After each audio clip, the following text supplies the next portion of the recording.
meu grup venia a veure aquestes instal·lacions perquè per als socialistes l'agricultura és un sector estratègic tant des del punt de vista de millora del paisatge i del territori com també com a sector econòmic. Per això donem molta importància a aquest sector agroalimentari i reforçar-lo.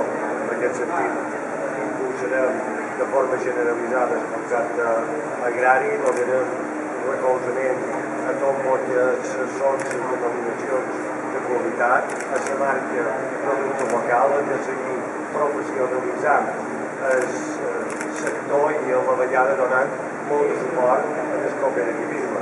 He de dir que a la pròxima legislatura vol venir medi ambient i agricultura. A més de complir l'Estatut, crec que el govern ha d'anar junts.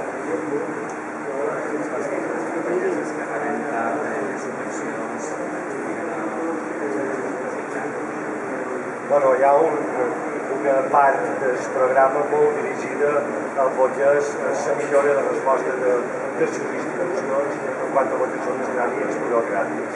Tots tenim voluntat de racionalitzar l'administració i hem de simplificar tràmits. Molts han d'adequar més a les necessitats de les nostres empreses i de la nostra gent. I això vol dir augmentar el nivell de resposta que hi ha per la gent. En aquest sentit, el que ens estem plantejant és minvar un 50% dels plaços que en aquest moment hi ha per respondre als ciutadans i ciutadanes i a més, s'han de donar prioritat absoluta a tot el que són tràmits que poden ajudar a impulsar el que és la part econòmica. Per tant, en aquest sentit, llicències, creació d'empreses, apertura d'establiments, tot això s'ha de fer un esforç prioritari, hem de millorar-ho tot, però hi ha d'haver un esforç prioritari perquè en aquest moment el més important és sumar economia i l'estat.